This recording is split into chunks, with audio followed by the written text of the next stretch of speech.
రంగంపేట మండలం ఈలకొలనులో పుట్టపర్తి శ్రీ సత్య సాయిబాబా గారి శత జయంతి ఉత్సవాలలో భాగంగా బాబావారిని దర్శించుకుని వృద్ధులకు దుప్పట్లు అందజేసి విద్యార్థులకు నిర్వహించిన వ్యాసరచన పోటీలలో విజేతలకు బహుమతులు అందజేసిన అనపర్తి శాసనసభ్యులు నల్లమిడి రామకృష్ణారెడ్డి. కార్యక్రమంలో రంగంపేట మండల కూటమి నాయకులు, ఈలకొలను గ్రామ కూటమి నాయకులు, కార్యకర్తలు, భక్తులు, గ్రామస్తులు పాల్గొన్నారు.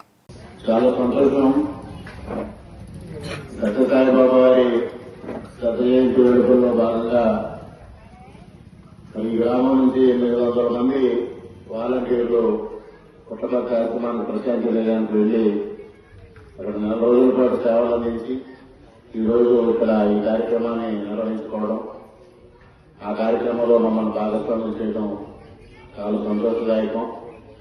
ఈ కార్యక్రమానికి ముఖ్య అతిథులుగా విచ్చేసిన గోవింద్ గారికి, త్రిమూర్తులు గారికి, సత్యబాబు గారికి, సాయిబాబు గారికి, వేదికపై ఉన్న పెద్దలందరికీ, ముఖ్యంగా సత్యసాయిబాబా విధానాన్ని, వారి జీవన విధానాన్ని ప్రజలందరికీ తెలియజేస్తూ ఈ ప్రాంతంలో పెద్ద ఎత్తున కార్యక్రమాలు చేపడుతున్న రాజు గారికి, అదేవిధంగా చైర్మన్ గారు నారాయణ స్వామి గారు, ఈ కార్యక్రమంలో పాల్గొన్న మహిళా వాలంటీర్లు, గ్రామస్తులు అందరికీ పేరు పేరున నమస్కారాలు. ముఖ్యంగా సత్యసాయిబాబా గారి జీవన విధానం కానీ, వారు బోధించిన విషయాలు కానీ, మనకు అనేక విషయాలు మన జీవన విధానం ఏ విధంగా ఉండాలనేది మనకి బోధపడటం జరిగింది.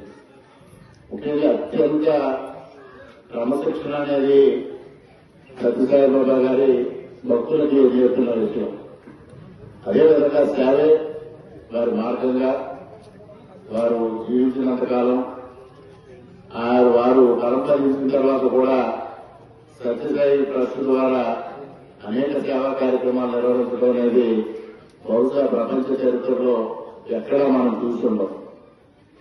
ప్రశాంతి నిలయంలో లక్షలాది మంది భక్తులు అక్కడికి వచ్చినప్పటికీ అక్కడ అత్యంత క్రమశిక్షణగా మెలగడం, ఆ విధమైన విధానం బహుశా ఏ ఆధ్యాత్మిక కేంద్రంలో కూడా మనం చూడని విషయం. అటువంటి గొప్ప క్రమశిక్షణ అనేది వారి భక్తులకు నేర్పడం, అదేవిధంగా వారిపైన కొన్ని విమర్శలు ఉన్నప్పటికీ వాటి జోలికి మనం పోకుండా వారు ఏదైతే సేవా మార్గాన్ని ఉద్దేశించుకుని ముందుకు వెళ్లారో, ముఖ్యంగా ఒక 30 సంవత్సరాల క్రితం ప్రభుత్వాలు చేయలేని కార్యక్రమం ఇటు ఏజెన్సీ ప్రాంతంలో కానీ, అటు రాయలసీమ ప్రాంతంలో కానీ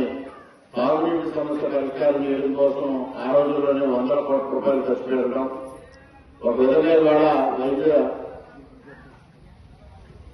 కార్పొరేట్ ఆసుపత్రి స్థాయిని మించిన ఒక ఆసుపత్రి నిర్మాణం చేసి అక్కడ ఉచితంగా అన్ని వ్యాధులకి చికిత్స అందించడం, అదేవిధంగా ఎడ్యుకేషన్ ఇన్స్టిట్యూట్స్ కానీ, ఇతర ఇన్స్టిట్యూట్స్ కానీ అవన్నీ ఏర్పాటు చేసి సేవే మార్గంగా వారు ముందుకు వెళ్ళడం, మరి వారు పరంపరించినప్పటికీ కూడా ఆ ట్రస్ట్ ఆధ్వర్యంలో మీ అందరి అభిమానంతో మీ అందరూ వారి ఆశయాలకి పునరుద్ధరించడమై ఆయన ఆశయాలను కొనసాగించడం అనేది నిజంగా అది చిన్న విషయం కాదు. దానికి మీ అందరికీ హృదయపూర్వకంగా అభినందనలు, శుభాకాంక్షలు తెలియజేసుకుంటూ వారి సేవా మార్గాన్ని మీరందరూ కొనసాగించి ఈ సమాజంలో మరింత పురోగతి కోసం, మార్పు కోసం మీరందరూ ప్రయత్నం చేయాలి. ప్రతి ఒక్కరిని సేవా మార్గంలో ప్రయాణం చేయడం కోసం సాయి భక్తులందరూ కృషి చేయాలని ఈ సందర్భంగా మీ అందరికీ సవినయంగా తెలియజేసుకుంటూ ఈ రోజు ఇంత చక్కటి కార్యక్రమంలో పాల్గొనే అవకాశం కల్పించిన గ్రామ పెద్దలకి, ఈ సత్యసాయిబాబా సేవా దళకి అందరికీ హృదయపూర్వకంగా కృతజ్ఞతలు తెలియజేసుకుంటూ సెలవు